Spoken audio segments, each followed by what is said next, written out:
Hello, door opener. Hello, noble door opener. Would you like some food? Okay. Hi, friends. Welcome to Talking Fence People. I have to feed the cat.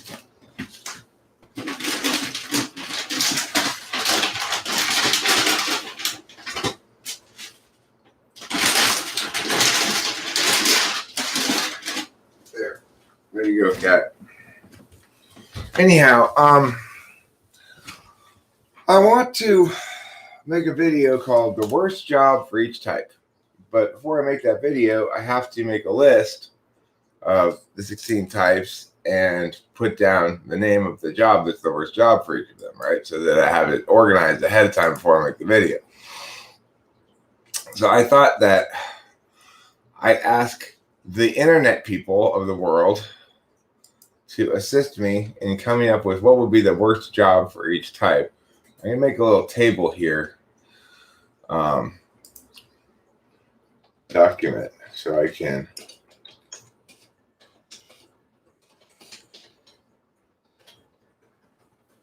write them down, the answers. Let's see. 2 by 16. Well, 2 by 17, so I have a heading. Okay. Type. Job. I'll move this over here like so. Now I'll put down types here. ENTP. INTP. ISFJ. ENFJ. INFJ. ESTP. ISTP. ENFP. INFP. ESTJ. ISTJ. ENTJ. INTJ. ESFP. ISFP. Okay, now I've got my table prepared, so I'm ready for your suggestions. ENFP, anything? Look, I tend to start with the ENTP because, like Octavia Silva says, I'm an egomaniac. That's why.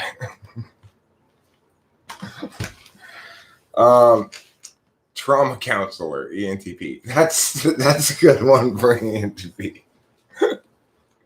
Trauma counselor. Stripping. Stripping is a good job for INTP.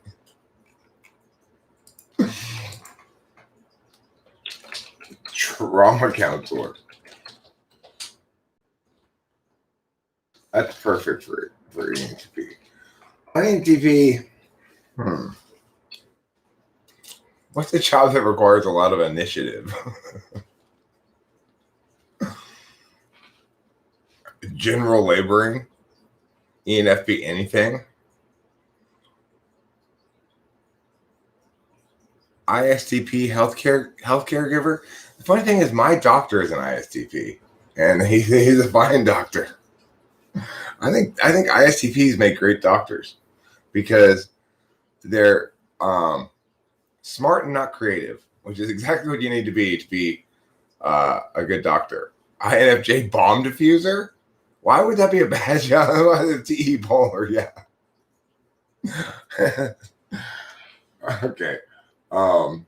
You know what though? I think I'm going to save improv comedian for ISTJ. In my opinion, I think ISTJs would be the absolute worst stand-up comedians because they got not only 4-slot NE, but they've got polar FE. So I'm going to put stand-up comedian for ISTJ, I think. Okay. Improv comedy. Improv comedy troupe leader.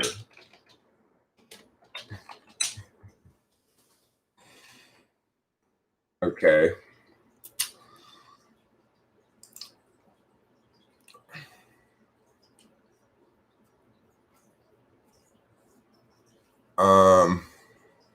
It has to be repetitive labor, like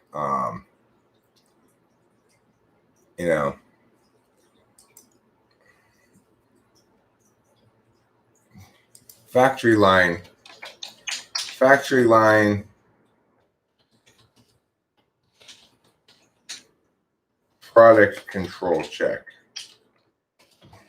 I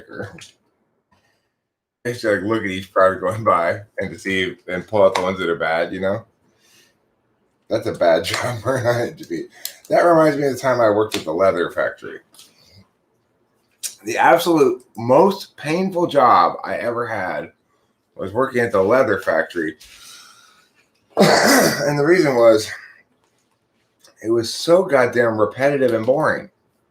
You know, it's like one of my jobs at the leather factory was to pick up the big piece of leather from the stack, put it on this stick. It goes around this dryer thing, right? And then when the dry ones come around the other side, take the dry one off, put it on the other stack. And then you pick up the wet one and you put it on the stick. And then you take the dry one and you put it on the stack. And you do that for like 2 hours, you know, before you have a break. It's so boring. Oh my God. And the other most boring thing that they had me do at that job was they gave me a dime. And when they dyed the leather, sometimes it'd be little specks that would get on it. Like it would be not all smooth. It'd be a little dot here or there that was like dark color that where the dye had, like, I guess, pooled up or something.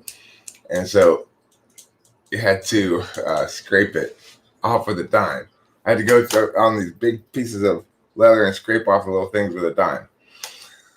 So boring. Oh my God, it was so boring. It was a temp job. I worked there for 2 weeks.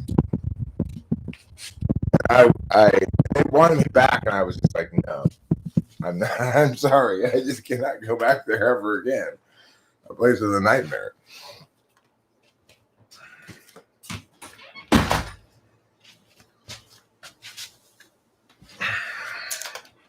Okay. For ISFP,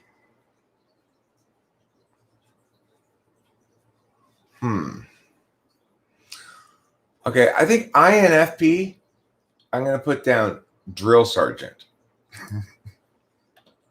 I think that'd be a terrible job for an INFP. Any INFPs here? Anybody want to be a drill sergeant? Yeah, okay. Gen X, I get your distinction here. I think it's a fair one. You're saying ISTPs would be a terrible hospice worker or something, you know. But you're getting sent to DS school. What's DS school? I don't know what DS school is. ESTJ, yes, psychology. ESTJ, family therapist.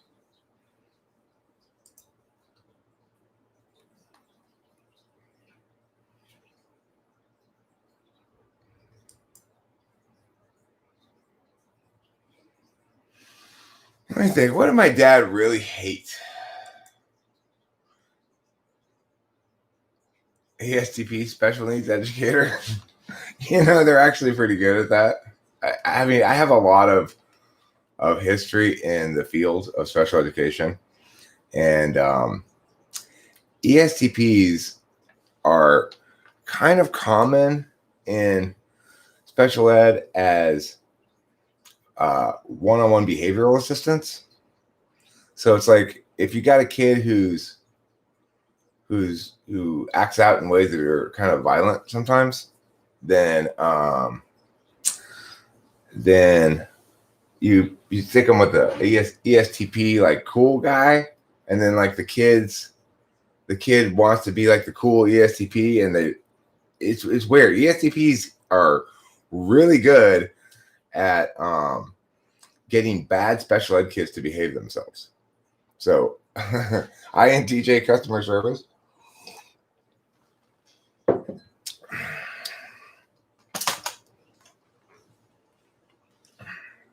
I'm going to say INTJ wedding dress salesperson. or some sort of other like fashion thing where they have to, you know, like what's a celebrity? Like, you know how celebrities sometimes have a person who goes out and buys their clothes and dresses them up and stuff. What's that job called? Like a celebrity, like framer, you know, stooge. That's not what that's called. Let's try something new and exciting with your teeth today. If it doesn't work, we'll fix it later. Have you ever thought mother of pearl? Because I'm thinking of putting a little bit of mother of pearl inlays into your teeth. What are you thinking?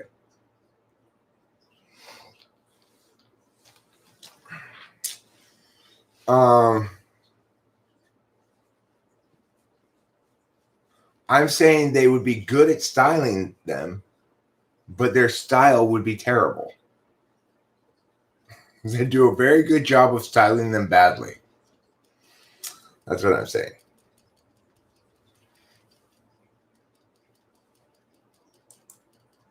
INTJs do not have good aesthetic taste. They like rush. Everybody knows that.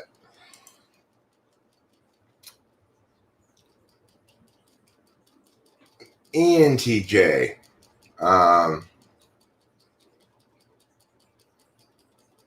What's a bad job for an ENTJ?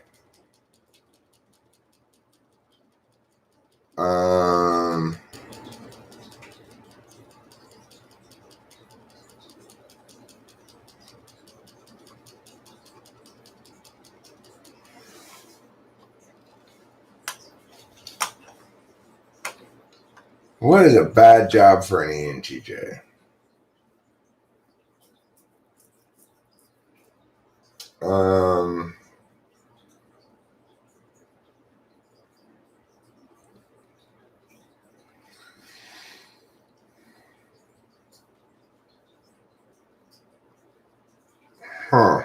I don't know. Bad job for an ESFP. President. Terrible job for an ESFP. The worst possible job for an ESFP is president. ENFP. Terrible job for an ENFP.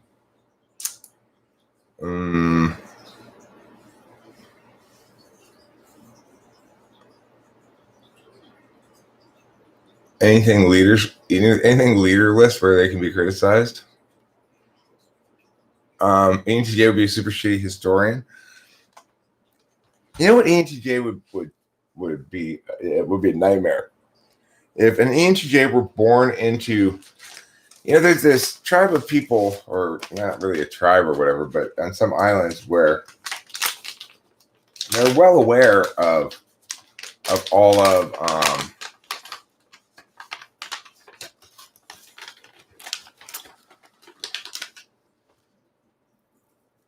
what was I saying?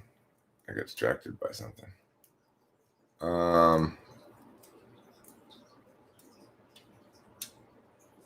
ENTJ shitty job.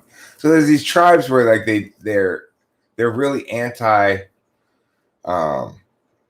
accomplishment or progress kind of things, It's like, can you imagine an ENTJ being born into a tribe that says, listen, we live in communion with nature. We don't change nature. We don't solve problems. We just roll with them.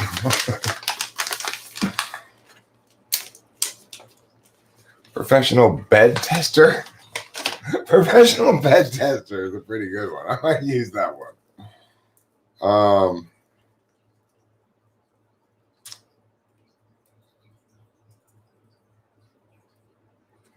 I think an ENFP would be potentially a terrible librarian. They got to put the books back in the right place. They got to be quiet all day. They got to shush people. Worst job, U.S. election vote counter. INFJ call center with angry customers. I mean, I think INFJs can just sort of roll with that shit, I'm going to put librarian for ENFP.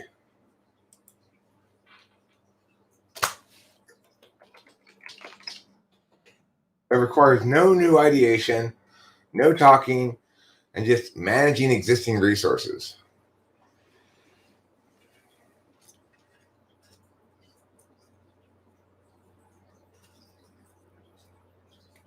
Worst job for ESTP.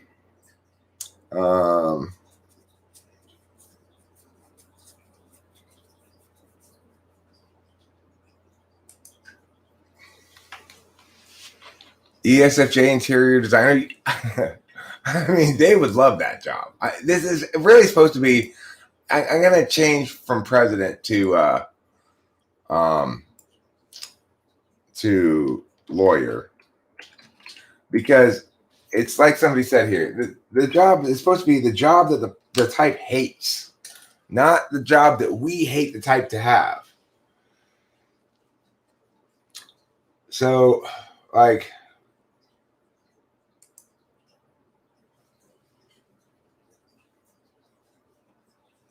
the worst job for ESTP would be love poet.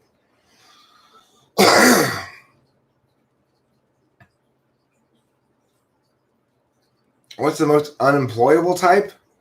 I mean, I think INFPs are the most unemployable type. Personally, I can't imagine ever hiring one to do anything, because they're never going to get anything done. Like,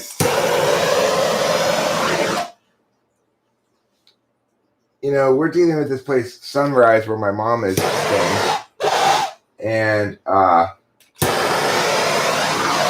I'm quite convinced that the reason it took months and months and months to get all the insurance paperwork done is because the lady that we were dealing with at the Sunrise was an INFP, and she was just having shit tons of problems with the SE.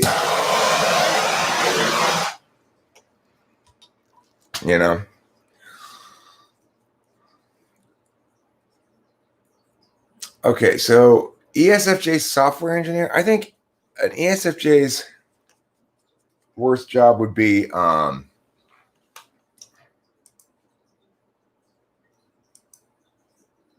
like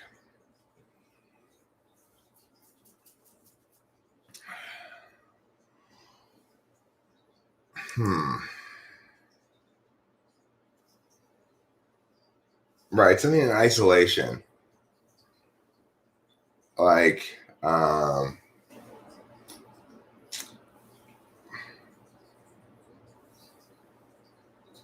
ESFJ's worst job would be prophet. Yeah, that's true. Prophet's a good one for NI polar. ESFJ fortune teller, computer programming.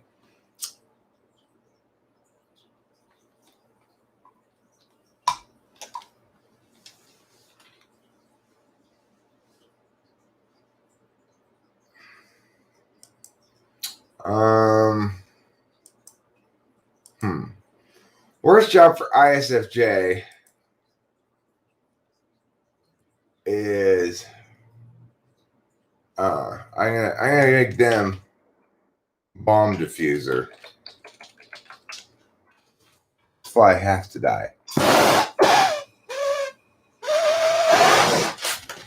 Did I get you, motherfucker?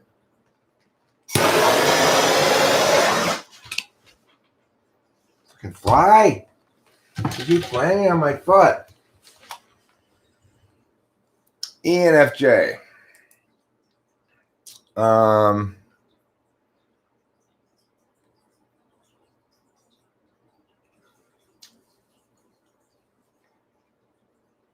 Court reporter.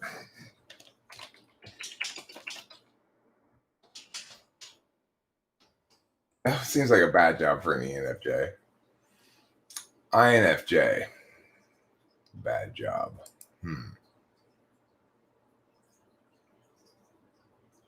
INFJ accountant number cruncher.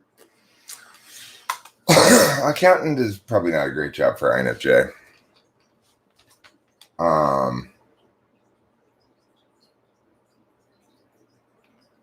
It would be something that requires a lot of TE and rejects NI, right? So,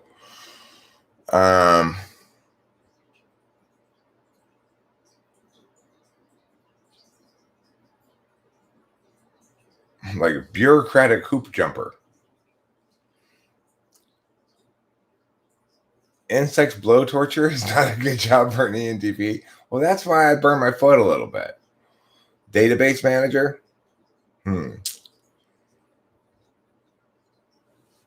Right. Paralegal. Paralegals have a lot of paperwork. But I think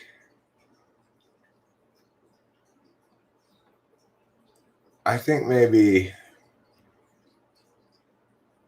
Rachel was a paralegal for a while, and I don't know if she was a paralegal. She worked in a law office for a while.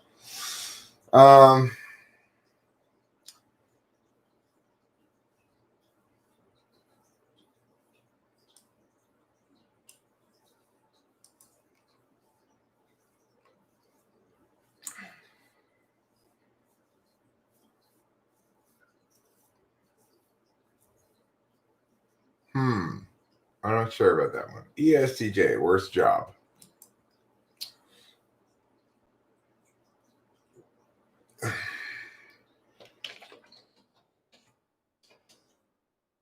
Family and relationship counseling.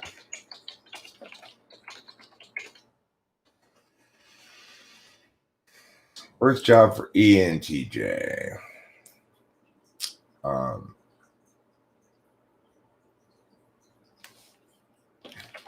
Sleep study participant.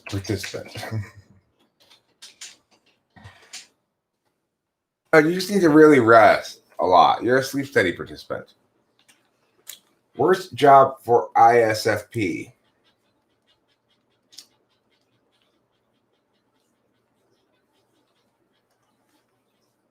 We're making I mean, there's a lot of ISFP art teachers out there, but I remember somebody was telling me a story about they had an ISFP teacher and she had this amazing ability that when she was doing something like on the computer or whatever, that she simply was able to turn off her ears and not hear people talking to her. Like, someone would come up, Mrs. Smith, and no response at all. She just turned off her ears. I wonder if that's a common with ISFPs. They have the ability to do that. They just turn off their ears and not hear words anymore. ESTP, I already got ENFP as librarian. Okay, you can look at the list here. Let me get you the link to it. I'm making this table, so I'll put the link here for you.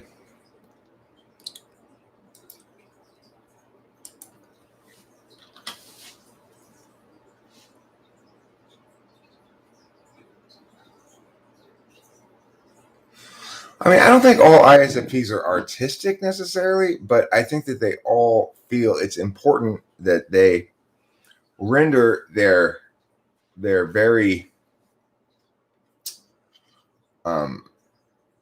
nuanced understanding of emotional truth into something communicative. It's sort of just like it's important to me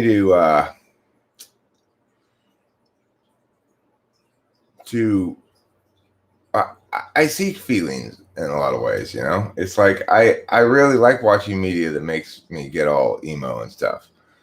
Does that mean I'm super emotional? Well, no, but it does mean that I have an oddly pure and delightful relationship with my emotions, just as an ISFP has an oddly pure and delightful relationship with their extroverted intuition.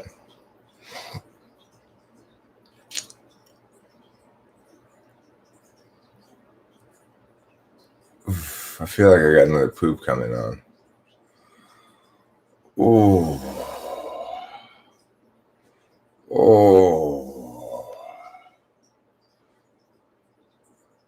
I'm out of ideas. ISTPs hate illegitimate complaining as it relates to whatever agreed upon structure they're operating under. Yeah, well, you know what? I like to call that illegitimate complaining, Genexial. I like to call that problem admiration. Hey, we're not having any problem admiration around here. That's how I used to say in classrooms, students. Hey, Are you admiring problems again? INFP dominatrix. That's a pretty good answer, but it wouldn't shock me if you get an INFP out of their clothes and suddenly they're an entirely different person.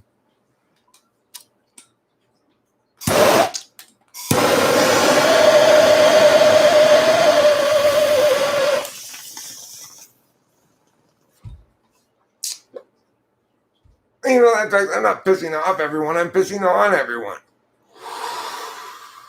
Quarter pounder. Oh, I have to poo. Can you guys chat amongst yourselves? This is.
I feel a lot better. Woof. A lot better. That was really making my whole below the chest region just be like grr, grr, grr, grr, grr, grr. Well, it's something about live streaming that it makes me poop. It's like the biggest laxative that there is in my life. I'm not sure why, but I just want to say ISTP for romance novelist. Okay, Gen Xil, I'll go with that one. I want to say Gen Xil and ISTPs in general. I am totally with you on the disdain for problem admiration. So it used to be the case that I I hear people say things like,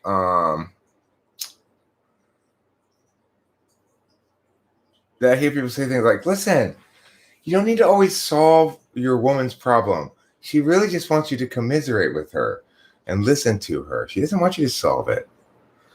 You know, I reject that notion that women are like that, okay?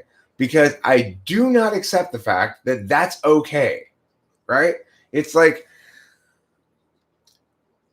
no, you want me to sit here and participate in your problem admiration is what you're saying. You want to sit here and complain about something, and then I'll say, okay, well, we can solve it like this. And you go, yeah, but okay, now I see. You don't want to actually talk about something in any meaningful sense.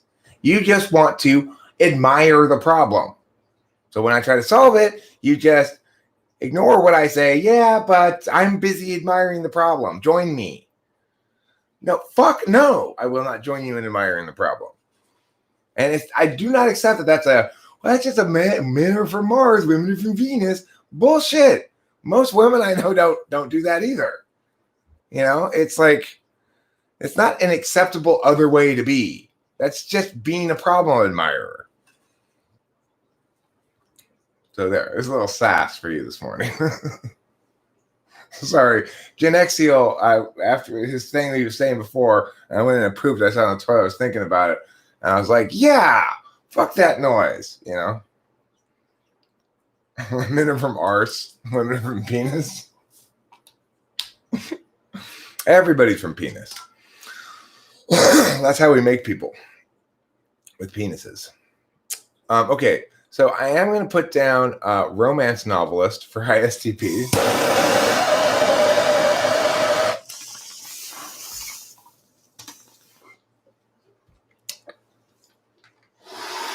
And the person who asked about her type, whether she's ISTP or ISFP,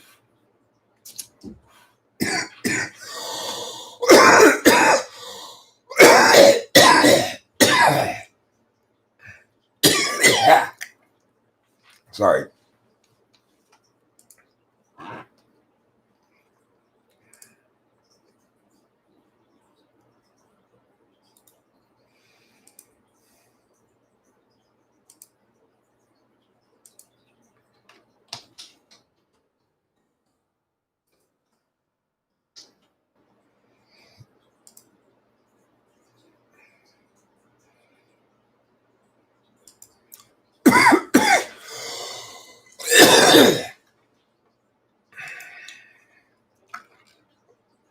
Okay, so here's a link for you, the person who asked that question. Try to answer those questions. And if they're super easy for you, you're ISTP. If it takes you some effort and time, and yeah.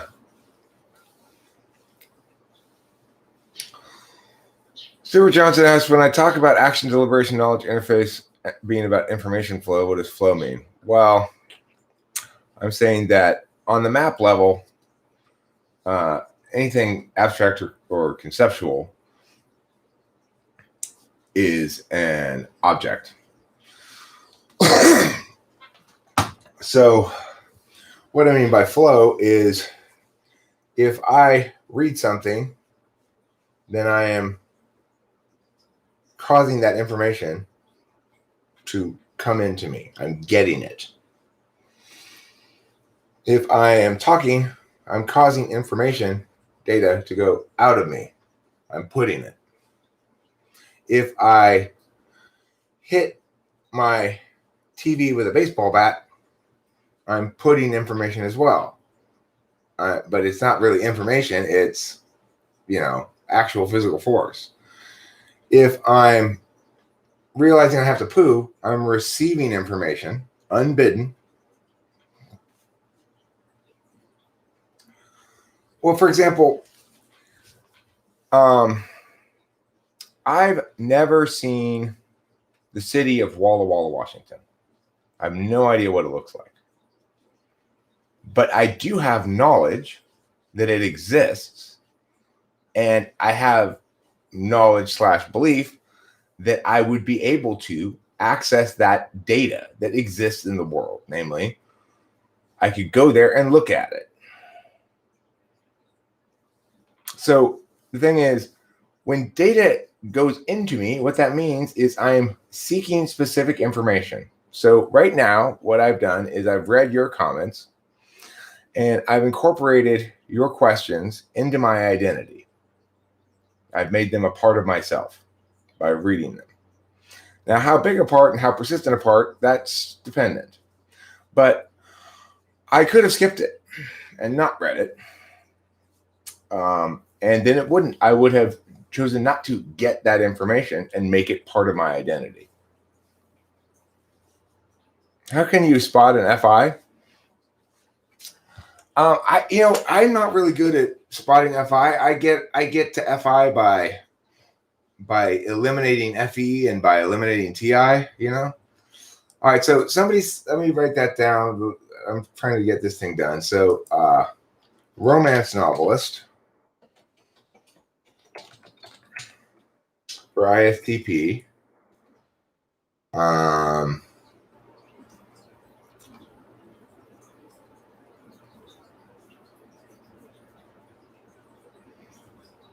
ESFJ. What job would the ESFJ hate?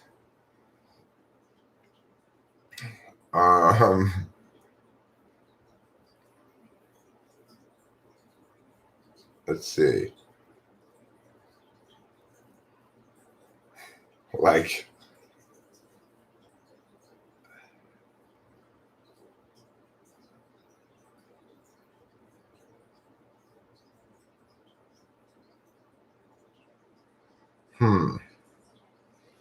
It's like I think the worst job an ESFJ would have, the worst thing I can imagine, the worst experience an ESFJ having is they're responsible for a party of some sort, but all the attendees are either ESTPs or ENTPs, and everybody's constantly rebelling against her attempts to, scout leader us. But I can't think of that being a particular job, The ESFJ's worst nightmare is to have a party in their home where everybody who comes to the party doesn't want to play along with their bullshit. They would just be like, ah! Everybody has a bad time at your party. That's the ESFJ's worst nightmare. It doesn't matter why everybody had a bad time at your party. It could be something totally unrelated to you, like a meteor struck the house in the middle of the party, killing somebody. You'll still feel bad that you were a bad hostess if you're an ESFJ. That's polar NI with FE and as a dominant function. You just won't be able to shake the reality that you fucked up that party. People didn't have a good time, and you were responsible for making sure that everybody had a good time, and you were going to get all the FE points for having a kick-ass party, and it failed. And you're a failure, therefore, ESFJ, even though it was a meteor striking the house that caused the party to be ruined. That's ESFJ's polar NI in a nutshell. You can see FI with your eyes. Movie critic. Lawyer, I already have lawyer for somebody else. ISFPs can answer those, yeah. But ISTPs will be like a fish in water. ISFPs will go, okay, let me see here. This, ISFPs will approach it like, okay, I can do this kind of thing. I know what this is, but this requires me to really put my attention to it. ISTPs will go like, oh, cool, deductive reasoning problems. I'm home. So that's the difference. It really, you can tell a lot, not just from the ability level with introverted thinking problems, but with the enthusiasm for them.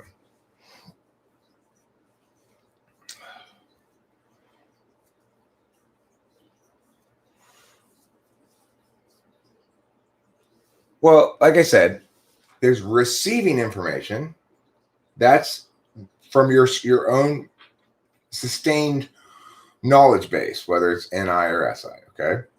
There's getting information. Like if I were to ask you a question, Stuart Johnson, how old are you? I'd be getting information, and that's different from receiving information, okay? I can speak. I can put information.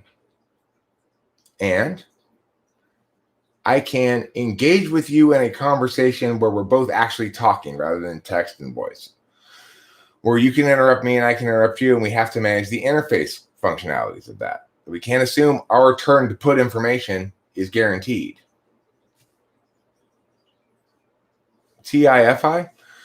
FI is the most challenging one to fit into, to understand as a get function, okay? So it's like, we can understand TI as a get function very easily because you seek information with words and you get information back in words. FI is you're seeking information about value and you're experiencing the consequences of that information. It's still getting information. So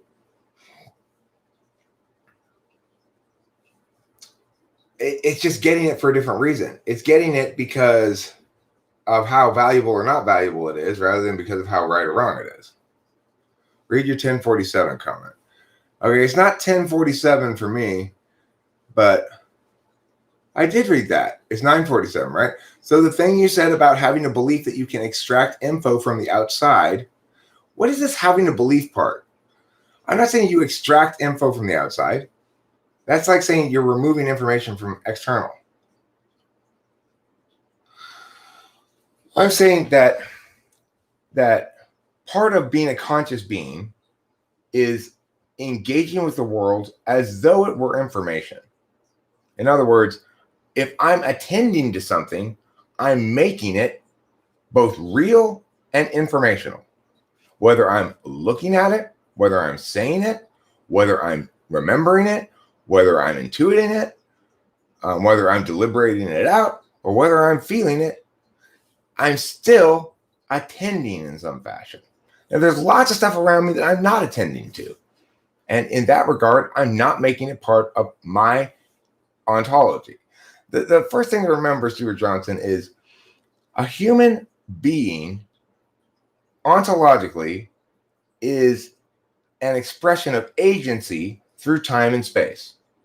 How do we distinguish that which is an agent from that which is not an agent? That which takes independent action is an agent. That which does not take independent action is not an agent.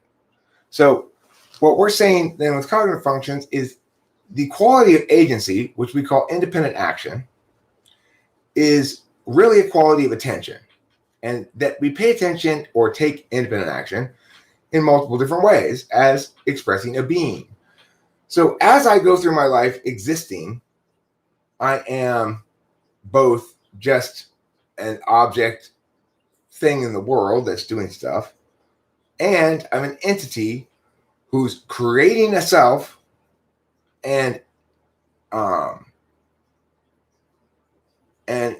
interacting and impacting other equivalent selves across time. Which question was the...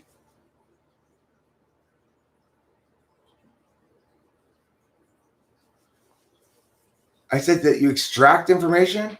I mean, I can extract information from you by asking you questions. That's true. That's one manner of attention. That would be called TI, probably. But I'm not saying that... I am not making the mistake that socionics makes. In fact, I'm very clearly making the distinction.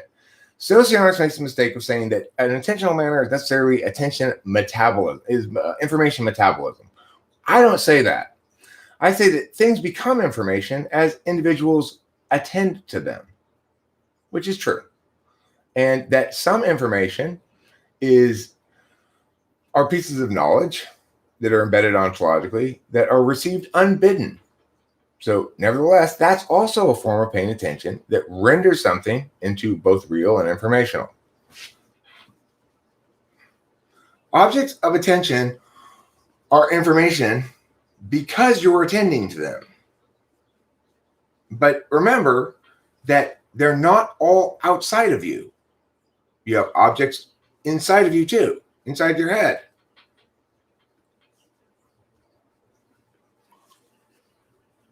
Okay, when I use the word flow, I'm usually talking about debate stuff. So like, and sometimes I'll use debate terms when talking about cognitive functions, and that's kind of not good of me. But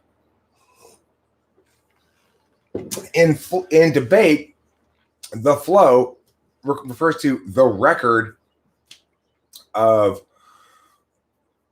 events in the round. So that's probably my bad for using a jargon version of the word flow that doesn't mean what the normal word flow means. I suspect this is where the confusion comes from. And that's my bad. Because I use the word flow like debate. In debate, to flow is to write down all the arguments, and the flow is all of the arguments written down. And covering the flow is addressing every point on the flow. And as far as events go, like there are distinct objects in space and there are distinct events in time. The question is, the thing that confuses people is they assume that those distinct events in time and distinct objects in space must be independent of agents.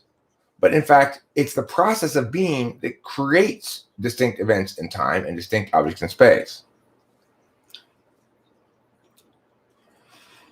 No, Dutch duty. Look, I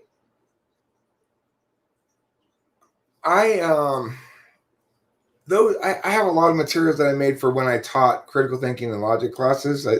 Those are my middle school critical thinking materials. They're just there for you to reference and see, is this really easy for me or not? If it's really easy for you and like, oh yeah, I always kill it on tests like this. I know, I love these kind of questions. Then you're probably TI 1, 2, maybe 3. If you're like, oh, I hate these kind of things, then you're probably TI backslide. That's why that's what that document's there for, is just to give you a sense of where your TI is, basically. Only EXFPs are bad at TI. Susie is an EXFP. Can we conclude that Susie is bad at TI? No, we cannot. No, we cannot, Darren Sybrits, because even if it is the case that only EXFPs are bad at TI, that doesn't mean that all of them are. Susie might be the exception. True dat. True dat.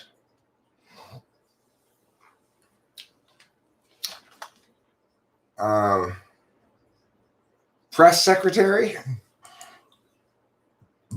Press secretary would be a bad job for INTJ. ISFP, actually. Press secretary is a terrible job for ISFP. Getting constantly peppered with questions and being required to respond on them in the moment. I've only got 3 left to do. ESFJ, INFJ, and ESTP.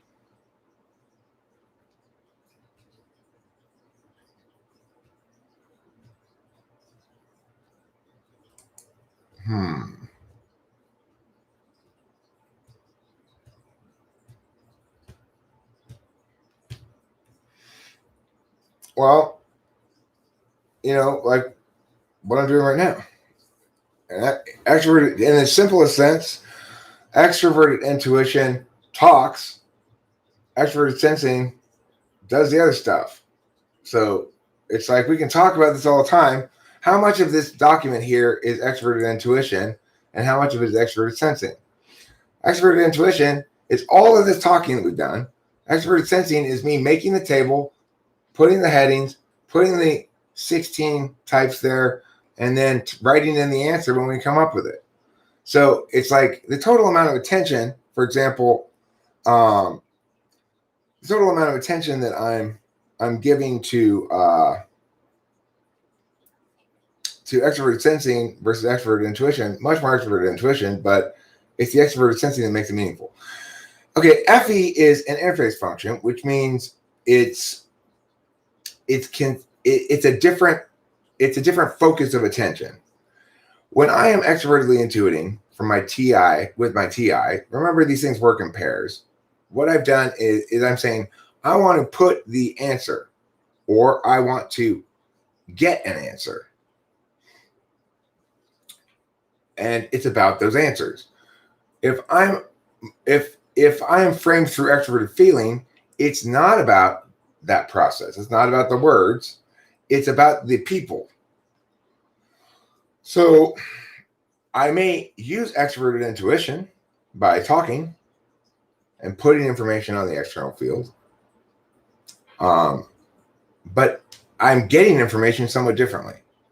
So I like to describe an interface function, and you are trying to nail me down here on the spot where I feel as though my own clarity about it is a little wobbly. I'm not quite sure how an interface function, I've come to see it as an interface function is a put-get function that's paired with a knowledge function or a receive function. So an FE person, depending on regardless of where it is very driven by the knowledge value. They're trying to know what the other person's F statuses are. And so they do that by interfacing with them. They're being responsive not to what's being said, but more how it's being said. Good morning, beautiful. The thing is, Stuart Johnson, I appreciate you're asking some tough questions, but I get the sense that you're dissatisfied by answers that are vastly better than any of the alternative answers you have. So I'm wondering if there's any way to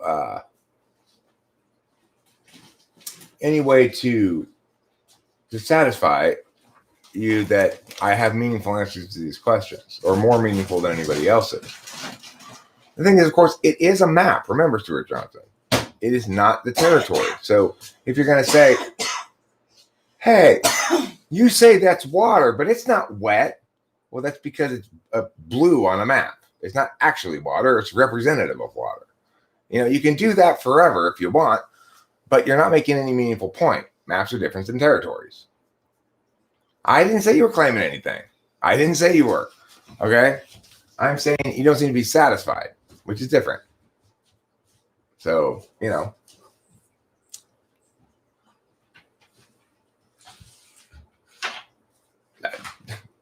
I understand that, and I respect that. I respect the fact that you are doing your thing. You're negating. I am asking, basically, what's your criteria for success? In other words, can I meet your criteria? Because, it's fine to negate, but even if I'm negating in a debate round, and I say we should judge the round on justice, then the AF can say, so if I meet this criterion, then we should affirm, right? And the neg's going to say, yeah.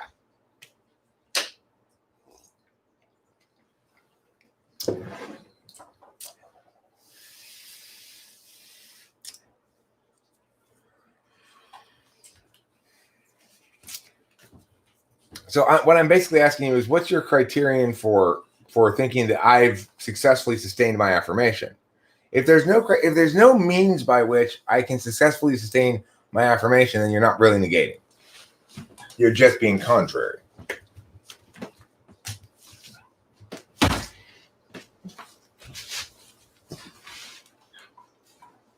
Wouldn't an explosives diffuser be the most lethal job for an ENTP because of the NE paired with TE countervaluing? Yeah, probably.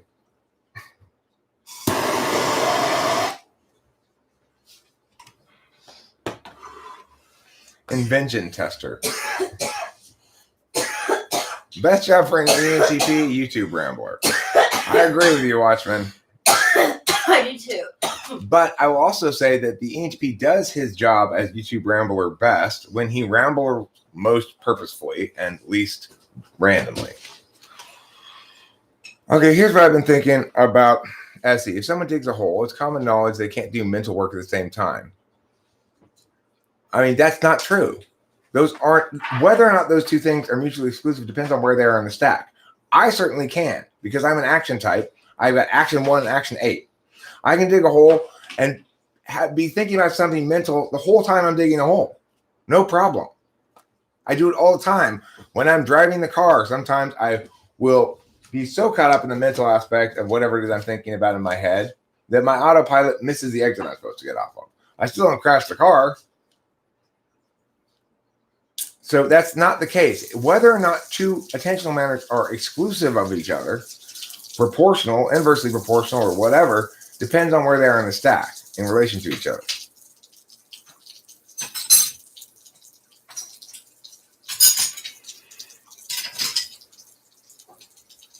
But it doesn't express all other attentional matters. It depends on it. There's a relational mechanics to it. So 1 and 8 can go at the same time.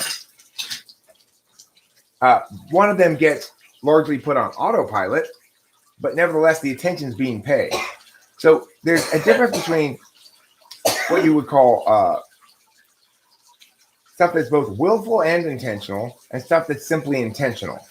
And that's the distinction that Jung poorly labels conscious unconscious.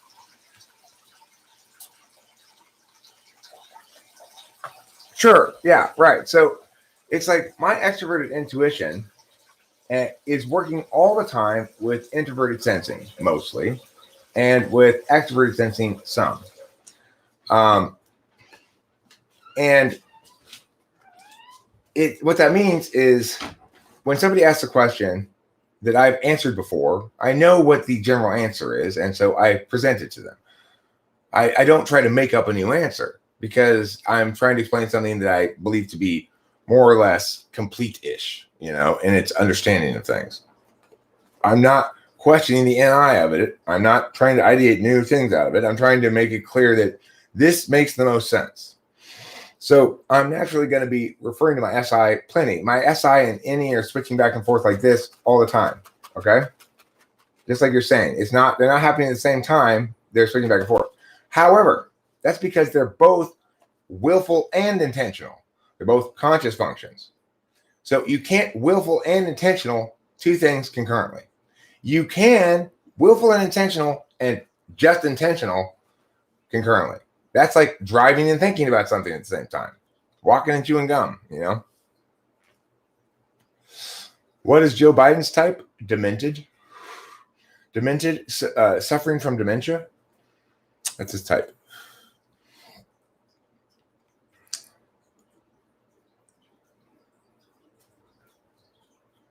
I'll be able to hire the right people. I've always been business-minded and don't like being called employees for things.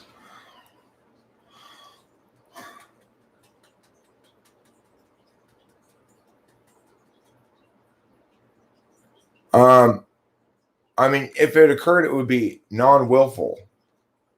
It would be just it would just be intentional.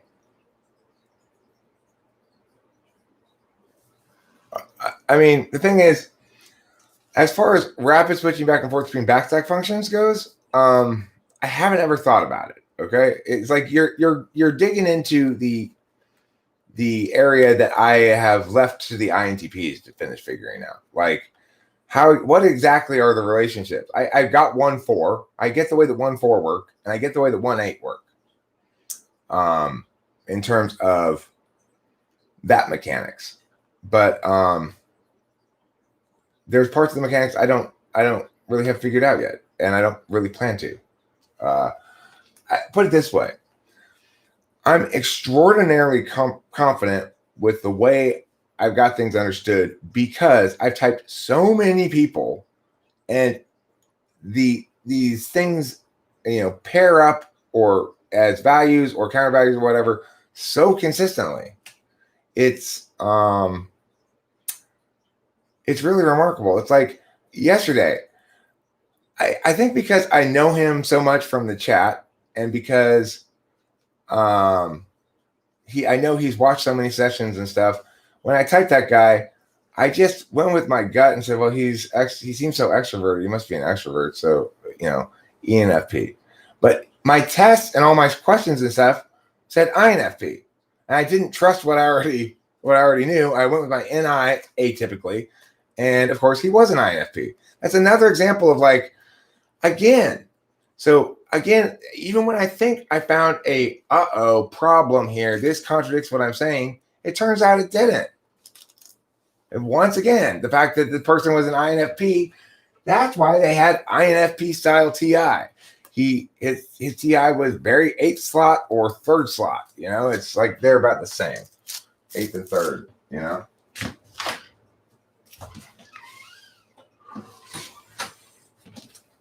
And yet Sean, Jesus Christ.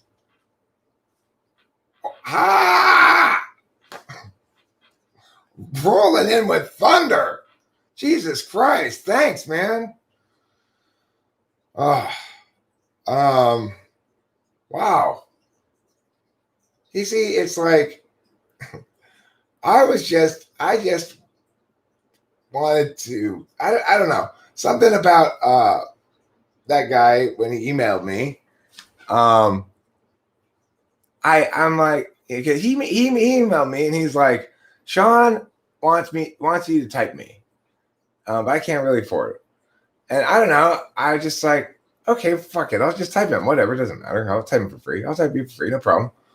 And I did, and it was fun. It was interesting. You know, I do feel supervised by INFP, so it's a little tense when I'm working with an INFP. But it just goes to show you that's some instant karma there. Thanks, Sean. That's great. That's really nice of you.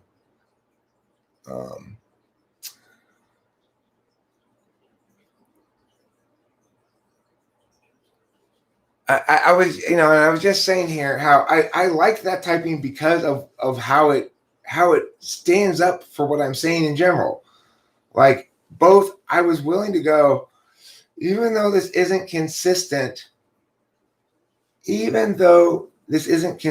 with my model, I'm willing to type him ENFP and deal with the consequences of it wrecking parts of my model. And then to discover, no, he definitely is an INFP. He self-identifies as one. He's just being extroverted right now, and he does have an extroverted tool function. And some INFPs are more demonstrative of that than others, you know? So it's quite satisfying to continue to have things line up properly. Like you never get somebody who's an INFP but has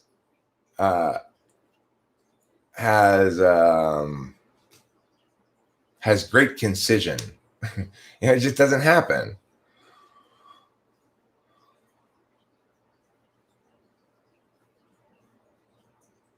Well, here's the thing, Sean O'Neill, about that guy, about INFPs and INTPs in general.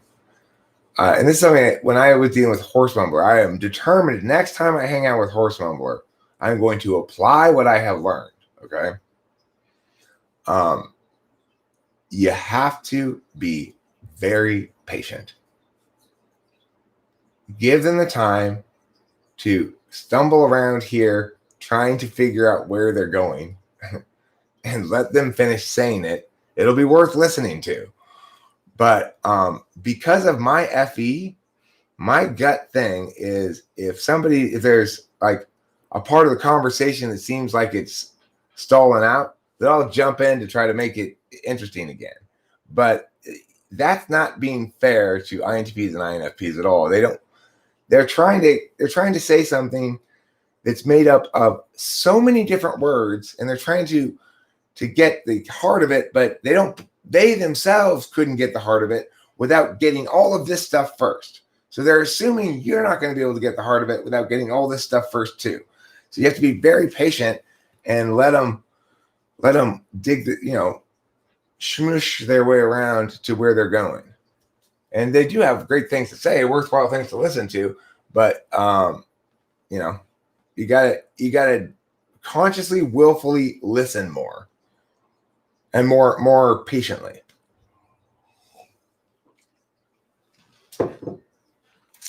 Now, I believe it is time for a cigarette. If you got it, smoke them if you got them. Break time, everybody. Smoke them if you got them. Sean just bought us a 5-minute break. He brought burritos for everybody. So smoke them if you got them. You know, burrito in Spanish means little donkey.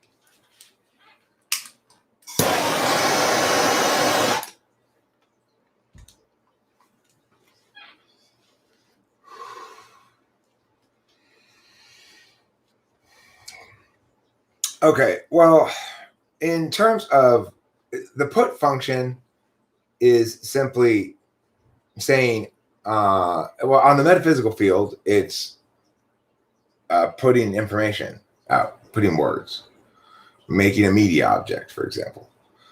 In the physical world, putting information is just impacting. So there, I just put some information. You know, the thing is, when we use the words put, get, receive, what I'm saying is if we want to meaningfully talk about cognitive functions in a way that's not just metaphor, we have to reduce it in some fashion to something that can be simulated. And we already know that we can simulate something with that kind of mechanics of information flow. Okay? No, it's just putting information on the internal metaphysical field. So the most native thing for extroverted intuition to do is to put information on the external metaphysical field. But when I'm not here doing this live stream, I might still be I'm using computer terminology because I'm saying that we can understand things as a map. That's great, and it can be a really good map. That's great. But if we want to be able to test the map, we're going to have to reduce it even further to something that can be simulated. And if we're going to have something that's going to be simulated, we need to have objects, agents, fields, and vectors. What I'm saying, Stuart, is, for example, if I were to model the fluid dynamics of a pile of sand during an earthquake, I would have to. Well, let's make it an easier thing to model. A pile of bricks during an earthquake. I'd have to assign each brick a spot, and I'd have to limit the. I'd have to have a term of some sort for types of motion and waves and stuff. I'd have to represent these things, right? So if I were to model,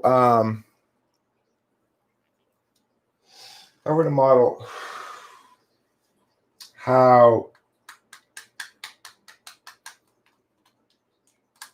McDonald's works, I'd have to say, well, there are parts of McDonald's that create, make food, fill drinks, whatever. There are parts of McDonald's that transfer stuff, takes the food from here and gives it to the person. There are parts of McDonald's that receive stuff, take your money. And there are, it's like you'd have to break down the system into agents that take action in certain ways that are conscribed,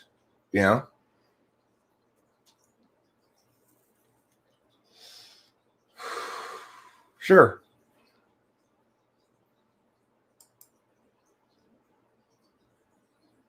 Yeah, and in fact, it's like you could almost set it up right now with SQL tables.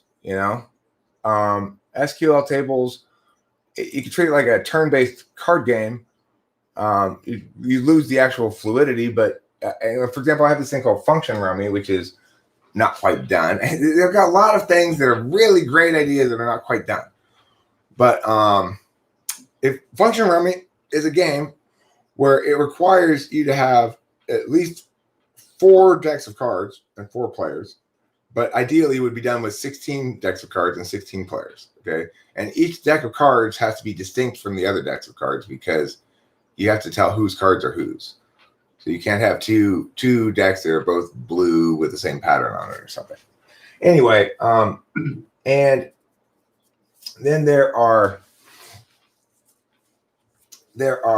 fields as well. So you have your internal metaphysical field where you have your cards that only you can see. You have an external metaphysical field where there are cards that other people can see. And I don't remember all the details. I think the physicality realm is represented with only one field, both halves of it. I maybe need some work, but it's a good card game idea. In which case, also you play as a type. If you're an INFP, you are unable to play cards on the physical external field or something, right? So you are SE polar. And if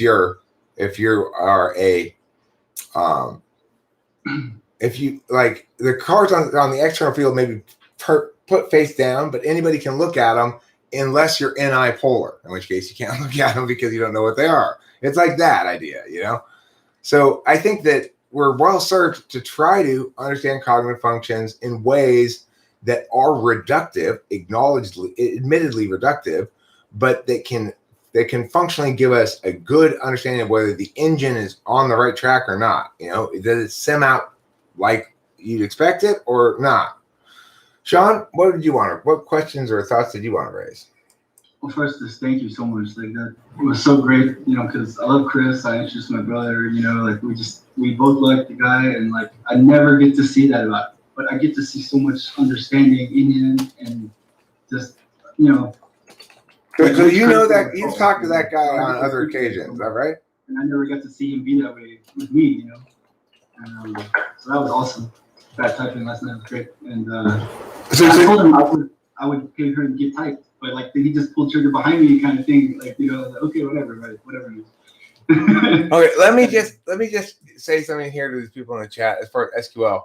I have a very primitive understanding of computer programming and stuff like that. So I am absolutely certain that I am the worst person to tell a computer person how to make the computer part of this. I just mentioned SQL because I kind of understand SQL tables, but I'm sure there's a much better way. I make no claims about understanding how to code things.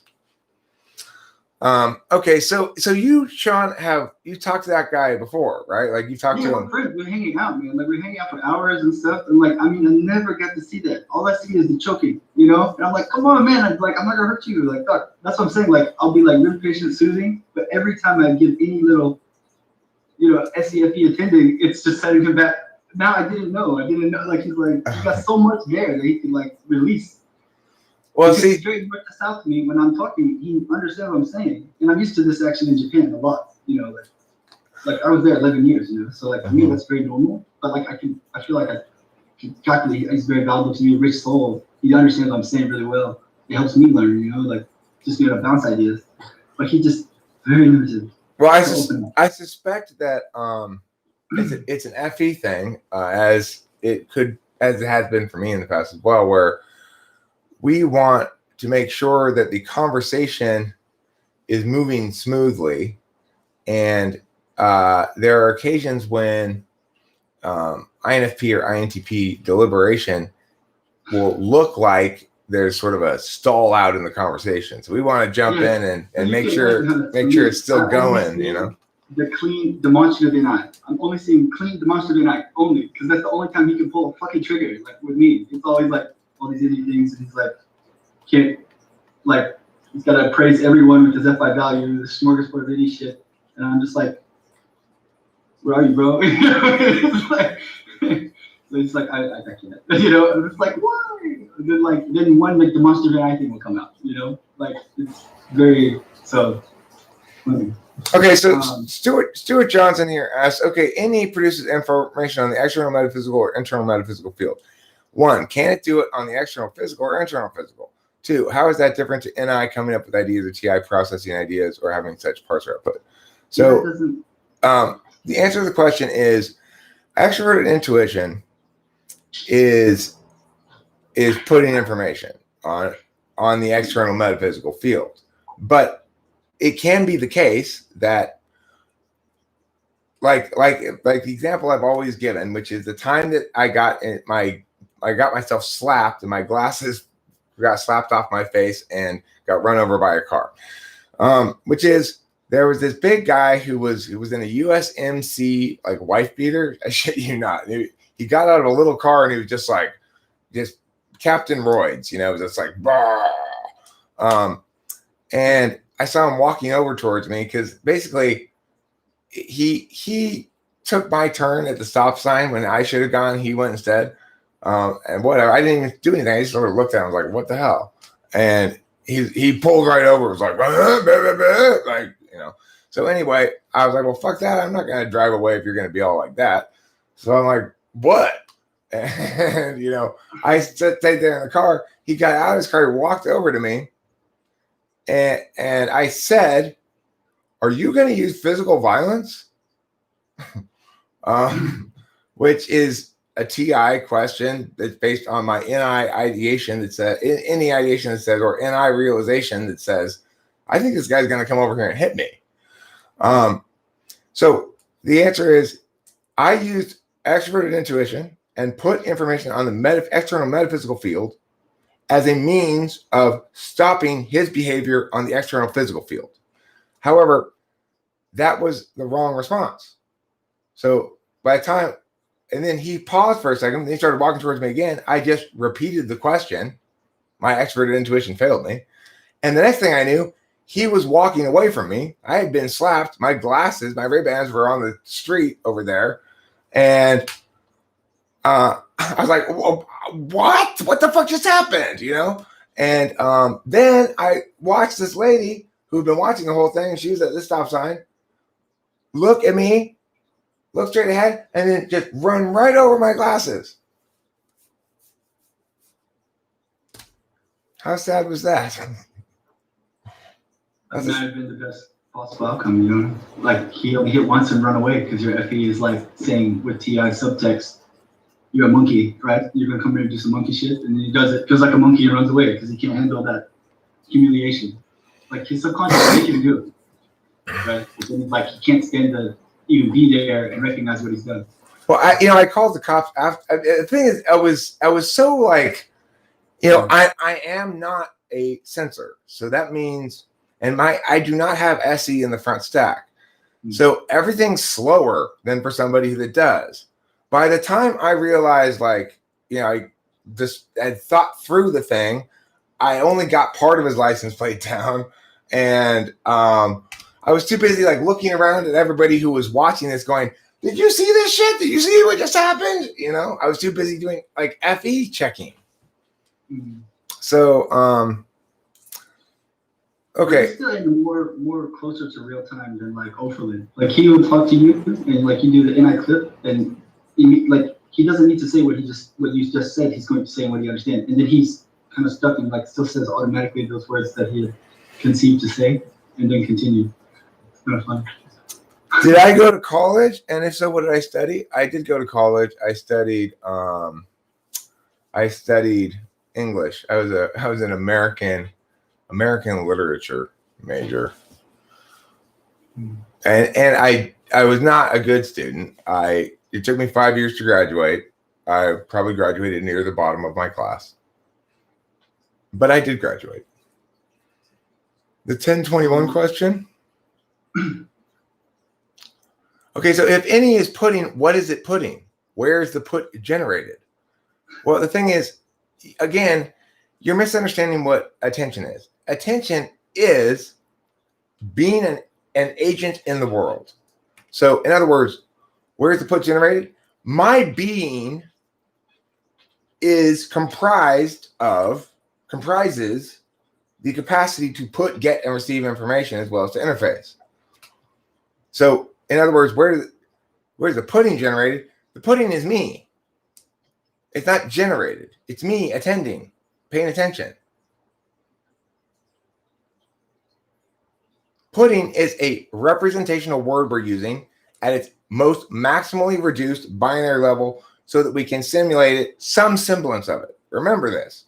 It's a map, not the territory. Yeah. So, like, I think you have to type people face to face, like with you like that. But like, I'm still just seeking like, if there's anything useful. Really, it's Niardi. I think he has an idea like there could be a left or a right brain version of your type, still the same type. And the idea I want to flip to is like I could be left brain or right brain dominant in a way, right? And I think if I was right brain, that'd be the creative way, and then I would be more touchy with my FE maybe, because there's this idea of like the feminine FE and then the masculine FE. That's like really like I'm gonna shut the fuck out of everyone, or like no, I'll back up, but I'll still keep coming back, and I'll go be like water and get it anyway, something like that, like So- the masculine FE version. And So I'm interested in this masculine, feminine FE thing. Yeah, so that's kind of the only part of it. Like I'm not trying to make it work. It's just like that part seems to be like the way that my FE is, because I feel so confident that I can like eventually become the lead, do like a feminine FE and whatever in a way or something. Like it's just the way I naturally behave. Like I will fall 7, 8 up like definitely. I don't know what to say. Like it's something. And I was wondering like if you had seen a different kind of ENFJ that you could like. Maybe it felt like they had the masculine FE instead, and they were actually the creative type more than the logic, or either way, like either one. I could be totally off based on that. Maybe more creative than logic. I don't know, but just that they could be like kind of two versions of it.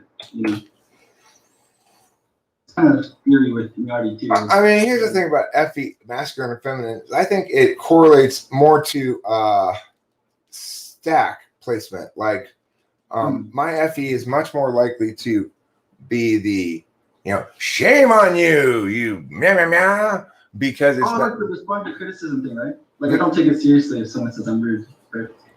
Like kind of. What I'm saying is like that the willingness to use the negative parts of FE seem to increase as it goes lower in the front stack. Oh, okay. So it's like if you're 4th slot FE but not necessarily with INTP, with ISTP will say some nasty FE shit, ENTP can be very FE stick instead of carrot, right?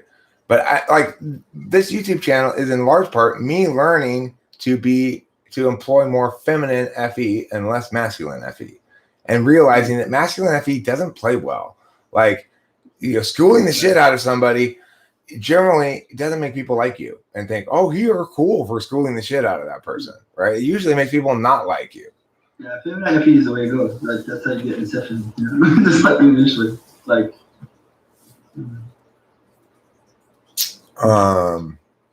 if Rachel wants me to type somebody, obviously I'll type anybody Rachel wants me to type for free. So, it's like if in Brian Fox that you have an N because you're friends with Rachel. So, but you're not friends with me, so you gotta get Rachel to ask me. I've asked my friend many times. Like, there's a few more too. Like, trying to get them to come get typed, but they're always like they want to do it, but then they don't. Like, I don't know. Like it's very revealing. Like they're smart people. Like they know. Like it's kind of Yeah, Legends Fall says I get pretty chubby with FE 3rd slot. So what's your relationship? Like, how do you deal with ESTPs and ENTPs who are being really like aggressive with their FE?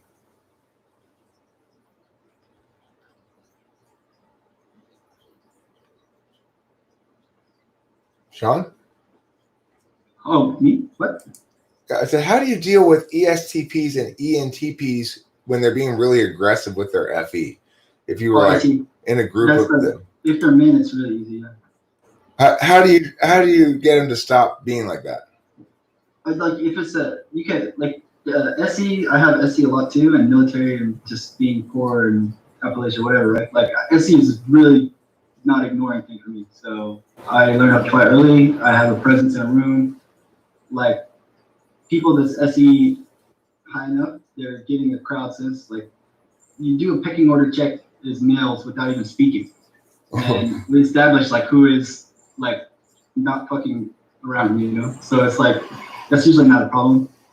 Women is a little different, but that helps with being Southern because I'm just like, all right, honey, like whatever. I think ESTPs though, if I can interject here, I think ESTPs are much more aware of and much less needing to make themselves do it of this pecking order thing. I don't feel like I have I don't get that sense or make any note of it anyway when I. But that's the thing with SE, right? Like you said, it's a doer. I want to do action. I want to have an impact. The strongest vibrating SE is the one that everyone gives their SE to. Like that's how it works. Like if I have an SE demonstrate like more energy in my SE, like if we're talking, they will just stop because they can sense that I've got some more action that's going to be more fun to play with. So they just let me go. Like that's how it feels with two SE people like high and steady talking. So we have been talking like that, and when they get more energy, like I'm like my SE is like attentive to that, and I feel it's like SE not FE doing it because it's like just like yeah, like and that's how you get whatever. There's a question for you, Sean, from the chat. What, and for any other ENFJs in the chat, which type do you, as an ENFJ, seem to get along best with? I have not met any. Like it's tough, man. What's that? I don't know any. No, I'm saying you're an ENFJ. What type do you, as an ENFJ, get along best with? Do you think? What type do ENFJs like best? Well, we like the ones that's epipolar, like because they're authentic. Because there's something so very validating about it. Like they just don't know how to waste time talking to someone if they're not interested in the conversation. And as an FE, too many people will talk to you and like they're just giving this crap, but it's not who they really are. And so that's very frustrating. So I have a natural like more appreciation to anyone that's FE polar because they can't be fake. Like, and I think that's how you said like fifth slot FI, like the value card thing, like really authentic people. Like I'll gravitate to them. So I like, but also I just like intuitive feelers. For sure. Intuitive feeler is like my favorite probably. Intuitive feelers. Horse Mumbler says, you're wrong in your masculine feminine analysis, Eric. Schooling the fuck out of someone in a masculine dignified way is generally better FE than doing it in a feminine bitchy way, for example. That's a neat trick there, Horse Mumbler, where what I'm saying is schooling the fuck out of somebody in a masculine way, I agree, is better than schooling the fuck out of somebody in a feminine way. But what I'm saying is not schooling the fuck out of somebody, but instead trying to preserve some of their dignity while concurrently correcting them is a better approach than schooling the fuck out of somebody. Darren asked if ISTJs are more authentic than INFPs, and I just don't think that's a really useful heuristic to make because like there's people that learn to be authentic, there's people that's trying whatever they're doing, so it's like an INFP that's a little fake, or even an INFJ that's fake, like it can grate me like crazy the wrong way. Or they could be someone that's really easy to connect with, to talk to. So it depends on the person. I do think ISTJs tend to be quite authentic because I do think that FE polar makes it more difficult for them to be to fake it successfully. Anything, it's like I think the problem with them is they're lying to themselves, thinking that they're like their key leader smart when they're clearly not. And they try to sell some shit, and me with the TI is no, because that's precisely this, and they're not even using that word the right way, so stop, kind of thing. Well, could be great time, could be whatever, depends on the person. Authenticity. The other thing is, I think that in general you get a lot of authenticity from FI polar. I don't think of ESTPs as being fake. I may think of them as being like, hey, look at me, and ENTPs as well as, hey, look at me. Hey, everybody, look at me. Hey. But I don't think of either of those types as generally being good at conning, like being faking stuff. The FE dom is very genuine what they're enthusiastic about. Even though if you ask them what they like, they can't tell you, but their behavior is consistent. Because the SE will just consistently be enthusiastic about the same thing. Well, if they like drugs, they can tell you that. Oh, we didn't finish the job thing yet, huh? We need to finish the job thing, and then I plan on doing a video with just I go over them real quick, for uploaded purposes rather than live streaming. ENFJ, ESTP, ESFP can all be good at conning. I think ESTP are the least good at conning of those three. ESFPs, I don't believe them. They can't con me, but ESTPs are not very good liars. Like you want to believe their lies sometimes, right? Because but something in their body will tell you that it's a lie. Do you know what I mean?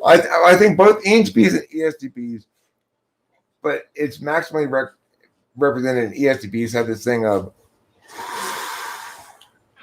combination, like obvious arrogance and obvious vulnerability. Yeah. That it's just kind of like I'm all out here. I'm all out here in front of you. There's not really anything hidden back here. So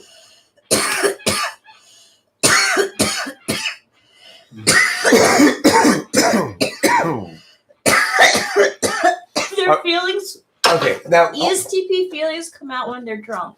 Horse mumbler. Let me go. What I should have said in the very first thing. I don't really like this distinction of calling FE carrot and stick masculine and feminine.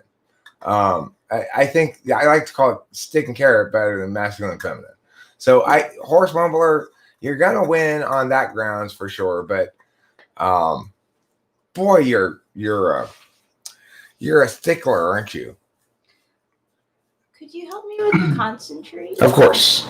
So I'm going to pack a bowl for Rachel with some concentrate. It's going to take a little bit of my attention. Sean, can you carry the? Can you answer smooth like Shark Dick's question? Are ENTJs good liars? Basically that goes in with denial, because the thing is, especially this society, right? Like compared, especially American. Like I have a brother that's an ENTJ, and with the competition and this, like the way you gotta be, like this extroverted thinking, you want to be seen like in a good way and whatever, but it's just too much. Like it's like I think it's really easy to get very frustrated and then get in denial about like, no, I'm bad because look at all this crazy crap I can't even stop myself from doing. So are ENTJs good liars? I think if they know it's a lie, probably not. Like what they will do is they do lies of omission, where they go really heavy-handed on some other thing and push your attention into some other shit, and then they effectively have lied to you because anyone honorable would have included that information. So the first answer I get from you is the FE, and the second answer I get from you is the NI. Is that how this works? Yeah, I guess so. Like I don't like to see bad in people, though, right? So I'm just saying, like that's kind of what I've seen. Like, but even with me, right? Like I'm there, so they can't fucking do that way with me. So it's kind of. But I want to point that out to everybody here, how beautiful cognitive functions are. You ask Sean a question, are ENTJs good liars? First, he doesn't answer the question. Not because he doesn't understand the question, because when you ask it again, he gives you the exact NI answer to the question, which is, well, probably not if they know they're lying. But they probably are very good at lying themselves, and they lie by omission a lot. I didn't put the concentrate on yet. That's such an interesting example of somebody going FE first and then NI. Isn't that neat? I like that. It is cool. That is so cool because like once the FE check has been checked, once you can satisfy yourself that you've done the thing, that you've like lived up to an ethos standard, now I can get real, right? It's like like now I can get into more new stuff. Right, yeah, it's cool. Okay, let's see here. Let's see what else is going on in the chat. Sean is not an INTP. Sean is an ENFJ, and his affect is is adjusting as we continue to talk. I can like watch him adjust his affect to be more maximally suited for this endeavor. I used to be shocked every time when I would lie as a young person and people would believe me. That's from an ESTP. It's like I don't think I really knew when I was lying a lot when I was a kid. It was so automatic. Yeah. It was like if I'm gonna get in trouble and I can get away with the lie, I always had a good sense of whether or not a certain thing I would say would be checkable. Whether or not I could really get caught in it. It wasn't until I got a little older that I started really being aware of it mattering or meaning something. Yeah, we had this different Southern honor thing where it's like you did the thing, but you just didn't narc on your friends, and then you just take the whooping, you know. But we didn't have to lie; we just take some physical punishment and like keep all the honor intact. So it's like not encouraged to even get to the bottom of things. It's like, yeah, we know, but whatever. Well, here's an example of a time. This Darnardy thing makes me want to tell a story of the time that I listened to an INTJ, and it bit me in the ass because I should have listened to my own FE considerations instead, right? The thing is, what Dario Nardi needs for his shit to be meaningful at all is he needs an independent, qualified third party to type the people that he's doing scans on. And I had an INTJ, I think it was, who convinced me in a chat in a live stream one time to reach out to the guy and say, hey, I think this is what will really help.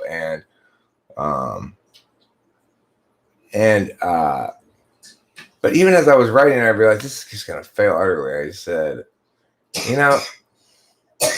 what you're doing could be helpful, but you need those things typed independently. And he gave me some sort of half-assed whatever answer. And well, because you just came in with the shit. Like, I mean, look, Sean, you're right. Look, the point is, my FE told me, even as I was doing it, that I'm not qualified to do this thing. Basically, that it might be possible to reach out to Dario Nardi, but I'm following the advice of how to do that from an INTJ with FE polar, and that's probably ill-advised. And so, the thing is, I already know for some reason, based on brief interactions with him, that I don't like Dario Nardi. Oh. And I don't think he's serious in his thinking about what he's doing. Really? But that could change. I mean, look, the thing is, I know that, but I don't trust my knowledge very much. My knowledge is always subject to change. In a total abstract way, and not like making up names. I think that today's society is so used to technology and Moore's law that they think all sciences should move at this pace. And like, if someone's going to do this stuff, and this is like just happened since 2007, that's a very short time in a science world, right? And no one else is also picking it up and doing the same. And it's interesting to do it. So it's like, you can't just get the madness. Imagine you really want to do it, right? If you're human. But there's a lot of pressure and resistance the way these things work when it's not the technological field. The thing is, I'm pretty sure he's NEFI. Okay, horse mumbler, I agree. Masculine and feminine shouldn't be seen in terms of carrot and stick. I'm saying FE should. Not be seen in terms of masculine and feminine, but in terms of carrot and stick. You are really playing with the squirrels today, horse mumbler. Let me tell you, you and the squirrels are having fun up in the tree throwing nuts down at me, aren't you? Trying to get away with all kinds of shit. Just like throwing daggers at everyone, don't you, Eric? Do I like throwing daggers at everyone? I don't think so. Do I? Like I've just done like a little bit of stuff. Like I did like in co-op in school. We went to like a research facility. I get to see what they're doing and kind of get an idea of the way funding and admin and stuff works. So like I want to pull trigger too, for sure. But I think like the fact he's doing it and still doing stuff, he's done something, and it seems like an opening mind guy, not like a narrowing mind guy. So. Well, look, I could be totally wrong. Maybe if I were to meet him and hang out with him, I would like him a lot. But I'm pretty sure he's NEFI, which means there's a fundamental disagreement there. He said, you don't see me afterwards when I croak in a bowl. And I've seen INTJs rehearse a script and plan it and then do something. And they can just dazzle and mesmerize you. And they're on script, so you don't know. It's all spontaneous. You haven't seen the show before, you don't know, right? They're magicians. But then, yeah, it's like he's really pushing himself and studying a lot or whatever. Right? So you don't know, right? I don't know. I have no informed opinion about Dario Nardi, except I will say this: I've not heard from him explanations about cognitive functions or whatever that I found well reasoned. Okay, so yeah, Sean is not Benjamin Sadik. Do you have a channel, Sean, by the way? I do. Do you ever make videos? I do. I should look at your channel. Yeah. I don't have any up right now. That's kind of TI thing. Like I feel like I learned so much that all my old stuff's invalid almost. Like it's just like so didn't know what I was, was just getting there. Well, it's interesting. Like, here's the thing, Sean. So, talking about the story and Nardi thing, where I approached it in a way that wasn't going to work because of FE things. That's exactly the sort of thing you should find examples of and do. Like, this is me shooting you. Sorry, but that where you go like, here's what he did wrong and here's how he should have approached it.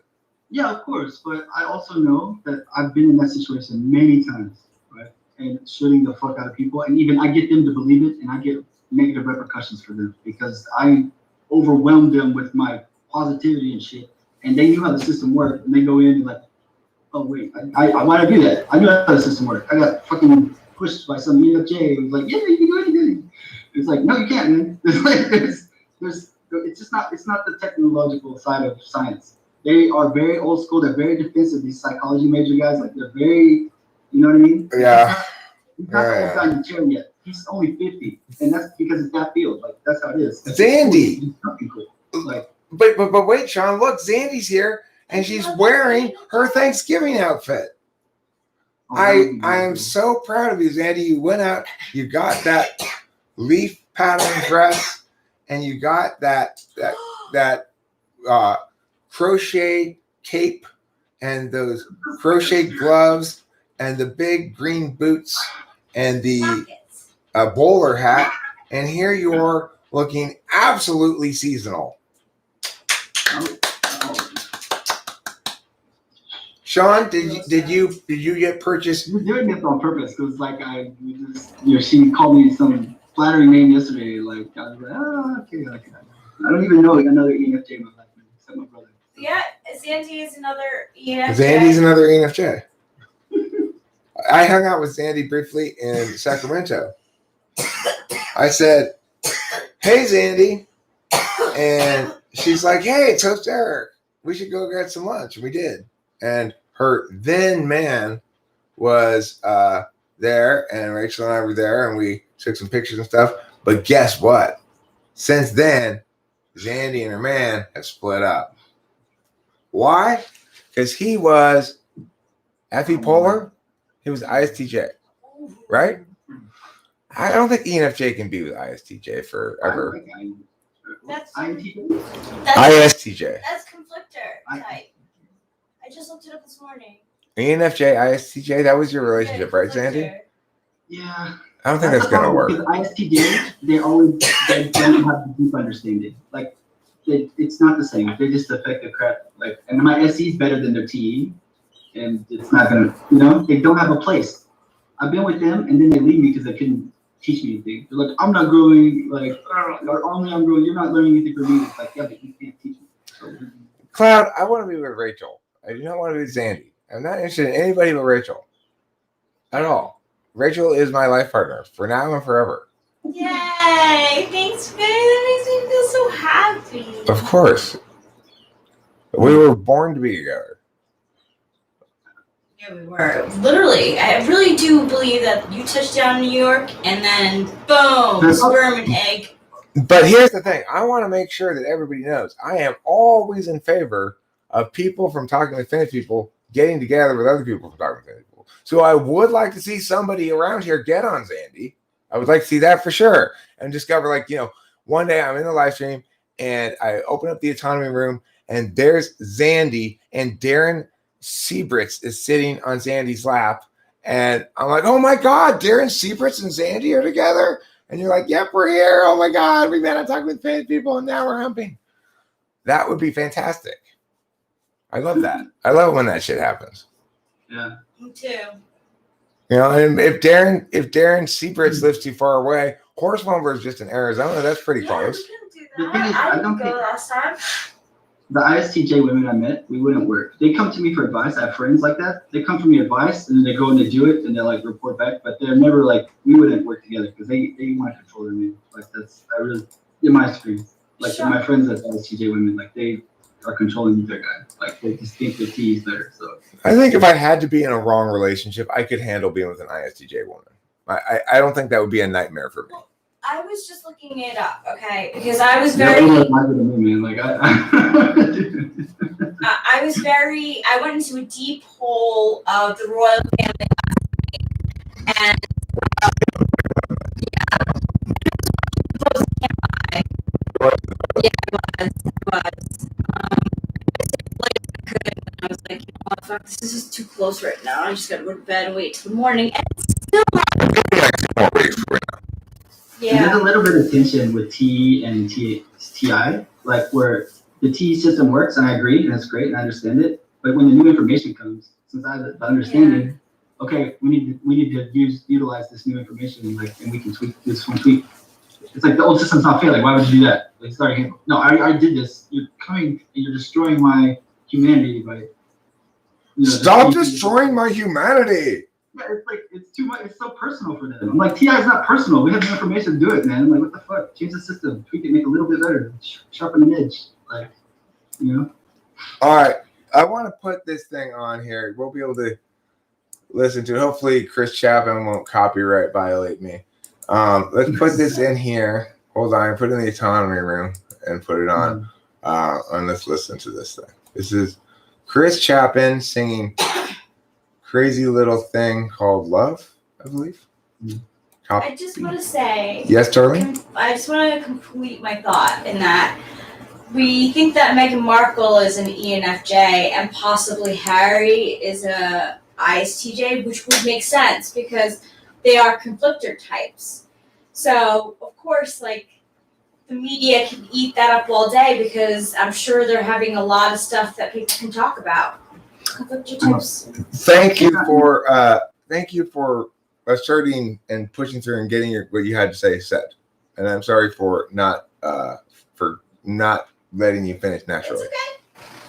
This is wait, did it not go through? Why not? Oh no, share screen, YouTube. Put the YouTube URL here. This is Chris Chapman singing Crazy Little Thing Called Love.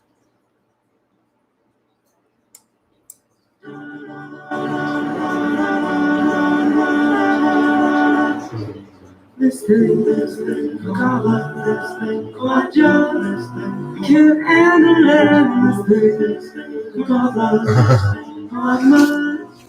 Get around to it, are you ready? Crazy little thing called love.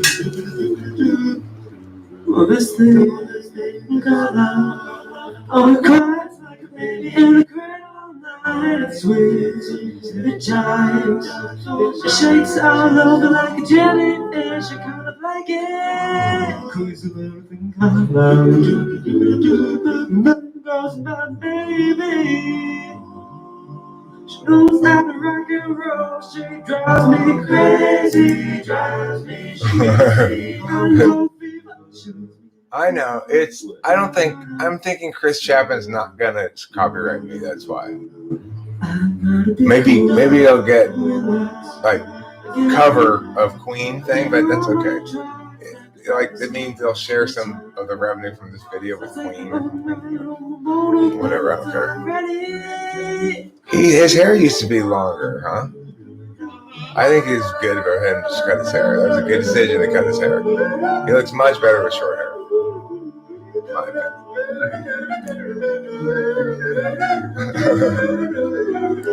The thing is, I totally used to listen to that stuff when I was young.